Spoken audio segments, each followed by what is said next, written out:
This meeting is being recorded. Oh, that was very loud. Okay. Who can chant after me? Along with me? Let me pick up the name. Okay. Akshita. All right.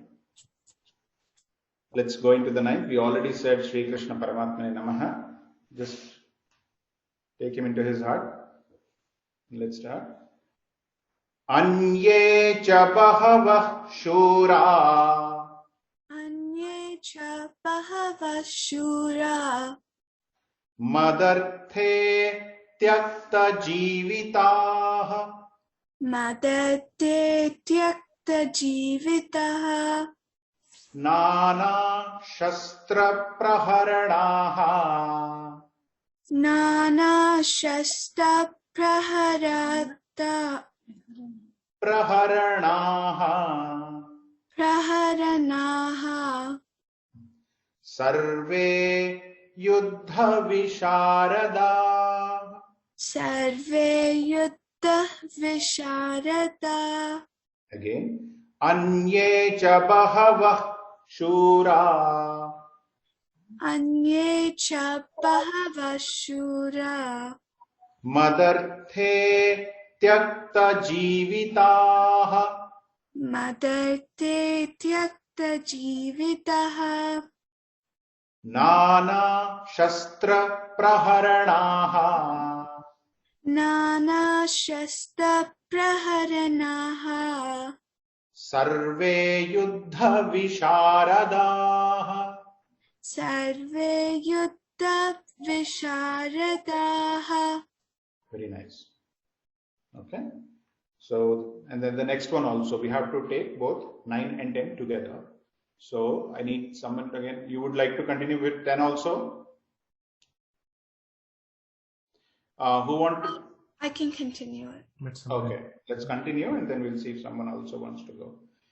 Aparyaptam tadasmakam. Aparyaptam tadasmakam. Aparyaptam tadasmakam. Aparyaptam tadasmakam. Balam bhishmabhirakshitam. Balam bhishma virakshitam. Balam bhishmabhirakshitam. Balam bhishma virakshitam.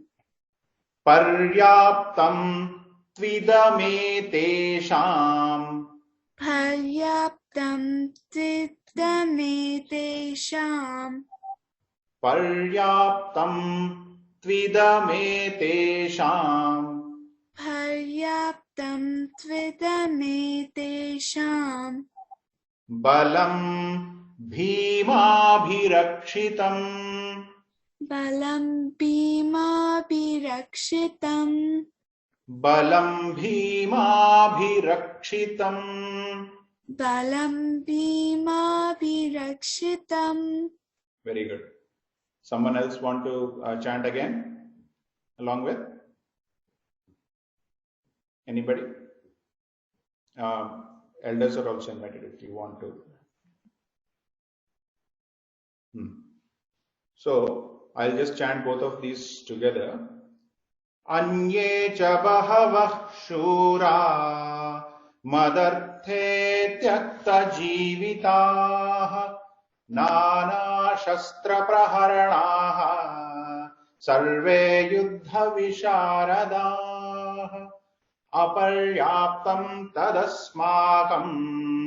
Balam bhishmabhirakshitam.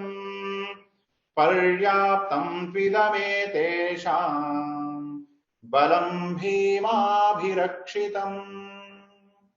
So here, see, of course, Duryodhana wants to talk about himself. He wants to feel that he is also in the best spot. Now, one thing we have to understand here is Duryodhana is still, Dronacharya is still not speaking anything. There is no Dronacharya Vacha, nowhere. He is not speaking at all.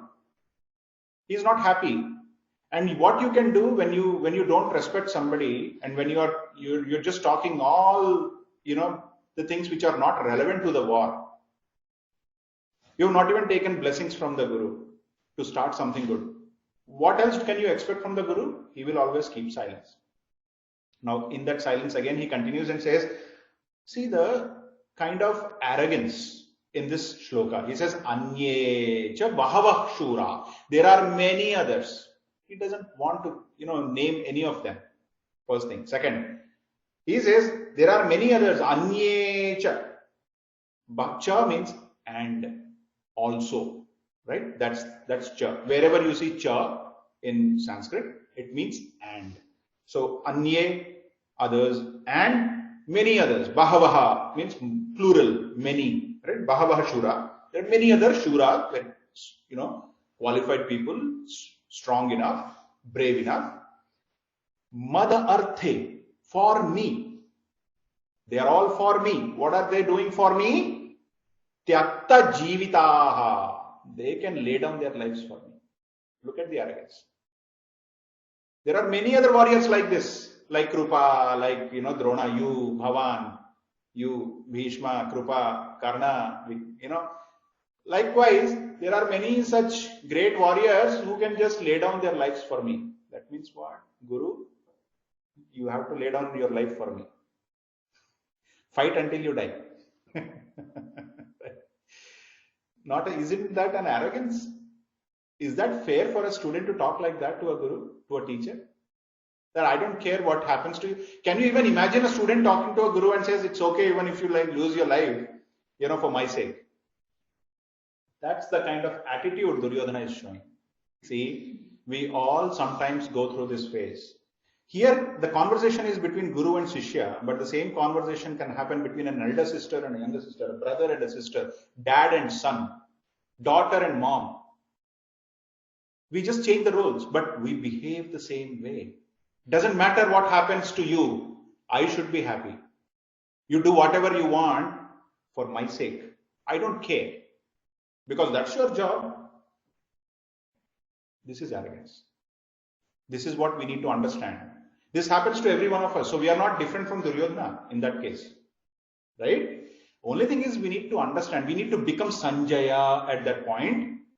And with that special vision, see what is going on in my own mind. Oh my God, what is this nonsense? I've been behaving like a Duryodhana. Oh my God, I should never do that. I cannot be on the side of Duryodhana. That's where the realization comes. So these shlokas are only to depict how far Duryodhana can go in terms of his arrogance and bad attitude. Nana Shastra Praharanaha, he understands and he agrees that all these are mighty warriors. They have skills in different kinds of weaponry, and they are all the war experts. They know how to win a war. Right? So now he also goes beyond. What does he say? Aparyaptam tadasmakam balam bhishma abhirakshitam. Means we have an army which is unlimited. You roam around your eyes from this corner to that corner. The entire sky is, you cannot see the sky. That's how our army is. Full of people. Why? Because they have all come for me to lay down their lives. Foolish king doesn't understand that if you remove one person from the entire strategy, then no one will stand behind Duryodhana. And that one person, can anyone guess? Right. Bhishma. Why?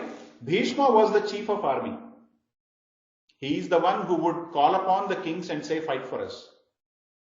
And to respect that grandsire of Kauravas, Kuru dynasty, Bhishma, who is known for his greatest attitude,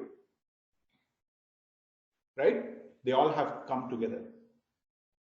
So every side, in olden days when wars used to happen, there used to be one person who would defend, who would be the main defender of the army.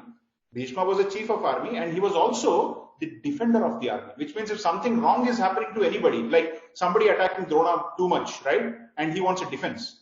Bhishma was the primary line of defense for the war. Similarly, on the Pandava side, that role was taken up by the mighty Bhima, one of the Pandu brothers. Bhima. So, He says the army that is defending Bhishma is countless, aparyaptam. You cannot consider them into like a finite boundary. There is boundless. You cannot see where it ends actually. That big is the army. Whereas Pandu, the ones who are protecting Bhima, under the defense of Bhima, they are paryaptam, limited. It's very limited. Paryaptam tva idam, tvidam is tva idam, tvidam etesham, this balam bhima virakshitam. The strength and the force that Bhima's protection has is very limited. So he is trying to boost himself. He is not trying to boost his guru. But imagine what will happen to guru if something that those words, I don't care what happens, you guys are all for my sake, to lay down your lives. What will happen to the guru? If you were a teacher, what will go? You will get outrageously angry. You will get angry. You will lose your temper. Who can see? So if something is happening as a conversation and if you are going beyond your limits, only the third person will know what is happening. Somebody from outside who is intelligent enough will be able to see, oh my God, what this foolish guy is talking. And that guru, I mean, he's going really mad. He probably would just burst out now, right? So let us see. So this is how the conversation is happening between Guru and Shishya. Let's see what is happening in 11th. Okay. Let me call upon who can come and then chant with me now. Gautami, you have the Bhagavad Gita with you? Not now, uncle. Okay, Nama, no problem. Arush, you have Gita with you?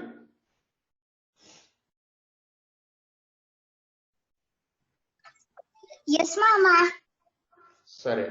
Can you chant 11 along with me? I will go and then repeat after me, please. Yes, Ma. Ayaneshu cha sarveshu. Ayaneshu cha sarveshu. Ayaneshu cha sarveshu. Ayaneshu cha sarveshu. Yatha bhagamavasthitaah. Yatha bhagamavasthitaah. Yatha bhagamavasthitaah. Yatha bhagamavasthitaah. Bhishmamevabhirakshantu. Bhishmamevabhirakshantu. Bhishmamevabhirakshantu. Bhishmamevabhirakshantu. Bhavantah sarva eva hi. Bhavantah sarva eva hi. Bhavantah sarva eva hi. Bhavantah sarva eva hi. Good. So I'll chant the whole thing. Ayaneshu cha sarveshu yatha bhagamavasthitaah. Bhishmamevabhirakshantu. Bhavantah sarva eva hi. So he is just concluding, right? He is saying that I am giving orders. Now this guy is becoming a leader. He wants to showcase that he is a leader and he can give orders. So now he is ordering everyone. Ayaneshu cha sarveshu. So therefore, you all who are countless in number, who are here to lay down your lives for my sake, you all listen to me now. You have the see when you pool in people who are not mentally aligned. For example, if you are building a team in your office or maybe a small group in your school to do some activity, if the goal is not correct, If there is no goal, if there is like, they're just coming because they have to. There is no other goal. Somebody said you all guys work together, so they are coming. Just because your teacher said, or just because your parents said. Now, when they are coming together, it is very hard for them to work together. So what is required for people to work together? Who can answer?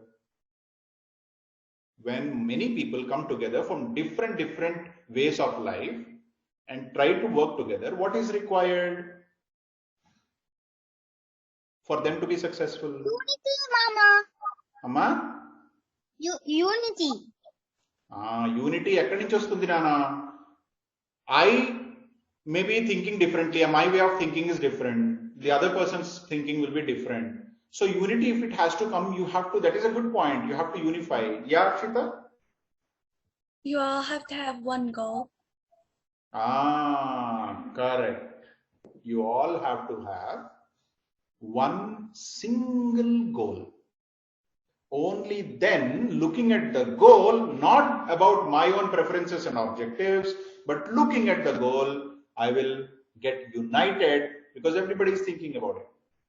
Now, Duryodhana, understanding, though he is foolishly talking, though his attitude is wrong, his strategy making is not less than any other great leader.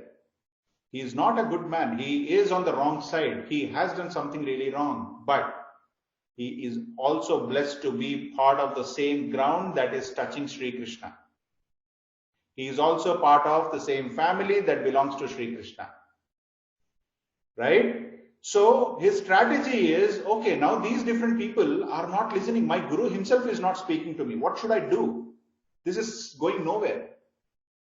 And so I will put a common goal. I will say, protect Bhishma. Again, for that goal, he is like foolish. Why do you want to protect Bhishma? He is the main defender of your side. He is the one who will come for defense if somebody is not doing good in the army.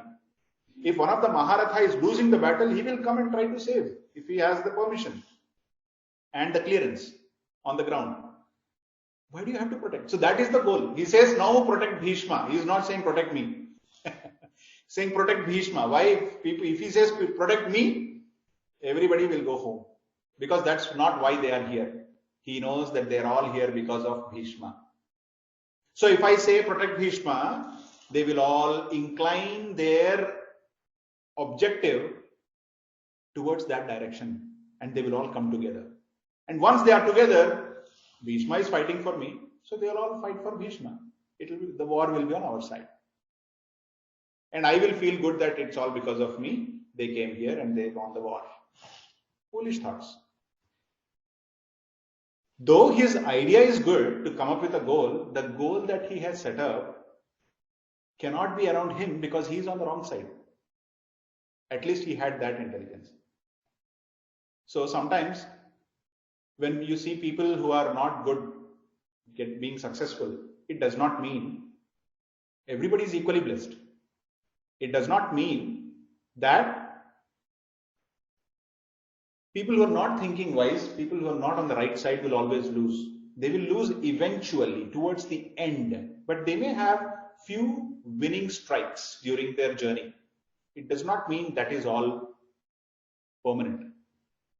So he is able to now set up everyone towards one direction. But he is forgetting that a great leader should talk about the goal that is beyond people.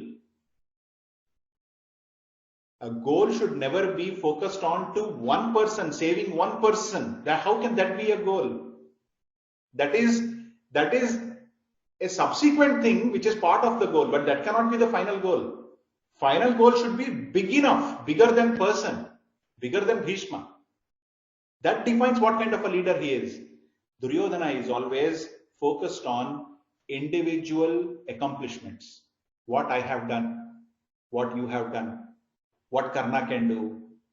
Individual accomplishments. He is the person who is more than happy with individual accomplishments. He has no, he doesn't want to care about setting some good goals for the society.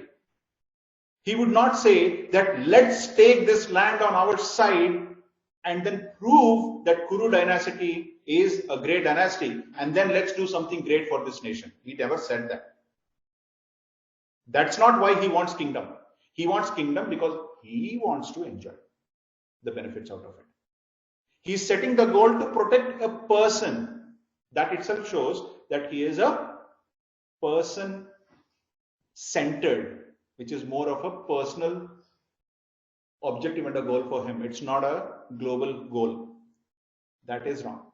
That is what he has done wrong. Now, even the armies, though they want to really protect, they will say, you don't have to tell me that. We are here for him. If he has not called us, we would not have come here. So you don't have to tell me this. You don't have to set this goal. This is already taken, right? So he is into that situation.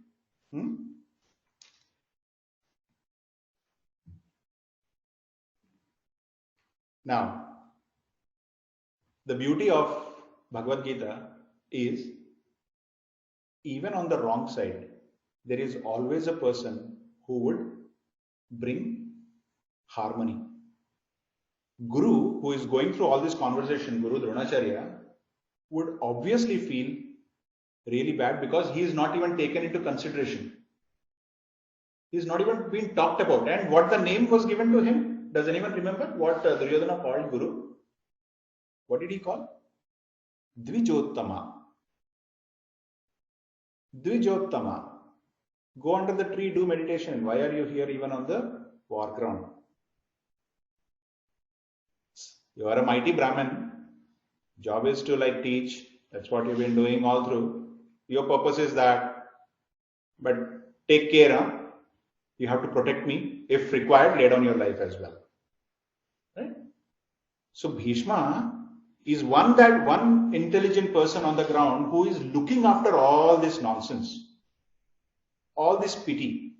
And then he says, okay, enough is enough. I don't want to take this anymore. Let me divert the attention. This king is not able to motivate the army. Let me do that. Bhishma thinks like that. And then he goes into the next verse is by the action of Bhishma, what he did next. So we are fortunate to just chant. Let's see. Varshatali, you have the Bhagavad Gita now or not? It's okay if you don't have it. We have it. Okay. So I'll go slow. Try to repeat after me. Okay. Tasya sanjanayan harsham. Tasya sanjanayan harsham kuru vruddha pitamaha. Pitamaha means Bhishma. Okay, one more time, the first line. Tasya sanjanayan harsham kuru vruddha pitamaha simhanadam vinadyochaihi. Simhanadam vinadyochaihi. Uchaihi means high, very loud, big. Vinad uchaihi means one that is sounding really loud. Okay, vinadyochaihi. Shankham dadmau pratapavan. Very good, Nana. Shankham dadmau pratapavan. Thank you. So I will say this. Tasya sanjanayan harsham kuru vruddha pitamaha simhanadam vinadyochaihi shankham dadmau pratapavan. Have you seen lion roaring? in the forest. You've seen a lot of Discovery channels and all, you know. When it roars, you know, the birds will fly away. They get the vibration, they fly away. All the animals will run to hide somewhere. That is the kind of impact the lion creates when it roars. So here he says, Bhishma, not able to take all this, you know, stupid discussion that's happening, one-sided talk. He roars wildly, like a wild beast, like a lion. He roars, makes a huge sound. This is exactly this is exactly a management principle also. When you see a chaos happening at one place, the most important thing to resolve that chaos is to create a big impactful attention on the other side where people will be diverted. Their attention will be diverted. The thoughts that they are going through will be changed. This is exactly what Bhishma is doing. He shouts so loud that everybody turns their attention towards Bhishma. Oh my God, what happened? Why is he shouting? And then he takes his conch, which is Shankham, and then blows air into it to make a wild, big Vinodyochaihi, loudest sound possible. Usually, that is an indication of start of war. So this act of Bhishma, as Gurudev nicely explains, is the first bullet of the war. So who started the war? If somebody asks, who started the war? It's not Pandavas. Yes? You wanted to speak? Yeah. It's Bhishma. In which Talli? You're on mute. Can you speak now? It's Bhishma. Correct. Who started the war? It is Bhishma. Why? He had to stop that discussion that was happening and get the attention towards, okay, we are here to fight, let's do it. Right? And to get that attention and to make sure that everyone who has come to the war field to protect Bhishma, in order to show respect to Bhishma, they all follow his directions. So ideally king starts, but here Bhishma takes the role. Why? Because king is not in a mood. King only wants others to fight. He wants to, do something else. I don't know what he wants to do. But Bhishma takes that leadership call. So in a team where there is a lot of chaos, not necessarily a leader takes the call. It could be anyone who is a Bhishma on the team can take the call. The most respected on the team need not have to be a leader always. This is also an indication here. These are all principles. This is all we do see in our daily lives. Somebody comes like a hero, saves the world, right? Bhishma is one such person in the side of Kauravas. So on that note, let us also look at such opportunities where there is chaos all around, people talking all nonsense, going nowhere, and you could be Bhishma. You could just stop them, not by yelling and shouting. That's an indicator. It means the point that you are making should be so loud that they should start thinking about your point and forget about the discussion that they were having. That's the kind of process we can implement to become Bhishma in the situations of chaos. Okay? All right. On that note, what I will do is, I think we are well ahead of time. I would just want to, say a few things about the first chapter in general. So, Arjuna Vishada Yoga is all about Arjuna. We are not there yet. But this is only a pre-setup. This is only to tell us what the Kauravas are going through and to let us know that they said they are ready for the war. They are the aggressors. Aggressors are the one who initiated. So here the Kauravas are the aggressors for the war which is happening. Always remember this. The person who does something wrong will always initiate the war or the quarrel first. Somebody who has not done anything wrong will patiently listen, will try to defend, and if required, will punish towards the end. That is how the whole structure works. And this has been said in Ramayana, this has been said in Mahabharata. This is the real way how our life, how we go through in our real life also. So Arjuna Vishada Yoga is not about just understanding it as a story, but also reflecting when I may be behaving as a Duryodhana. When there is an opportunity for me to become a Bhishma.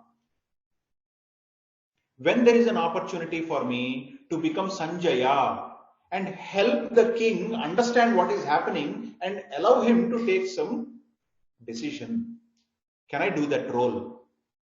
Right? There are different roles. These are different roles in our real life. Can we apply one role over the other? Whenever I am behaving like Duryodhana, do I want to continue that way? Should I not step back because he's a wrong person? I am doing the same thing here. Should I continue this again tomorrow, day after also? No, I should not. So these are all reflections. The first chapter is all about reflection. What about 17 other chapters? That is also reflection about ourselves. This whole Bhagavad Gita is nothing but my life. Mama Dharma. We talked about that, right? In the first class we talked about. The first word of Bhagavad Gita is Dharma. The last word of Bhagavad Gita is Mama. So this whole thing is Mama Dharma, my nature. The whole 18 chapters are nothing but my nature. Okay? Who am I? Is the question that we all ask ourselves. We should ask ourselves, who am I really? Am I an Arjuna? Am I a Bhishma? Am I a Sanjaya? Am I a Duryodhana? Am I a Bhima? Or am I Krishna? What do you think?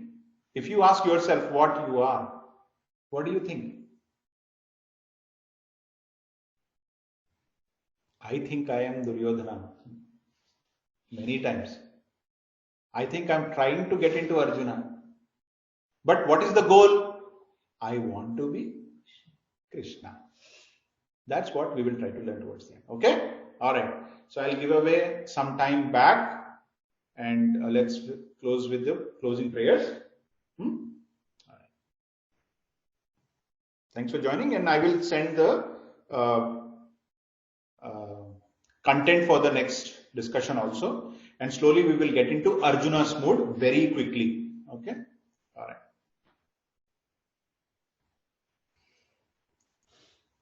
Om Sarvesham Swasthir Bhavatu Sarvesham Shantir Bhavatu Sarvesham Mangalam Bhavatu Sarvesham Purnam Bhavatu Sarve Bhavantu Sukhinah Sarve Santu Niramayah Sarve Bhadrani Pashyantu Ma Kaschid Dukkha Bhag Bhave Asato Ma Sadgamaya Tamaso Ma Jyotirgamaya Mrityorma Amritam Gamaya Om Purnamada Purnamidam Purnat Purnamudachyate Purnasya Purnamadaya Purnameva Vashishyate. Om Shanti Shanti Shanti. Harihi Om Shri Gurubhyo Namaha. Harihi Om. When we go into the second chapter, I will try to explain to you what is Purnamada, Purnamidam, Purnat, Purnamudachyate, Purnasya, Purnamadaya, Purnameva Avashishyate. This means something about what this whole universe is, which we will know in second chapter. So when we go to the second chapter, I will try to explain what is this mantra. It's a universal mantra. It is the mantra which makes the Sanatana Dharma, which is most of the unknowns call it as Hindu religion. There is no Hindu religion. It is something called as Sanatana Dharma, which talks about unifying everyone together. There are no different people. There are no different races. There are no different colors. There are no different animals. There are no different living and non-living beings. Everything is united. That is the essence of that mantra. Okay, we will come to know about this in the second chapter when we are discussing about Bhagavan Krishna. All right. Thank you all. Have a wonderful rest of the week and see you all again next week. Thank you. Jai Shri Krishna. Bye. Jai Shri Krishna.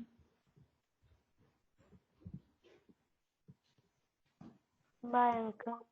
Bye. Jai Shri Krishna.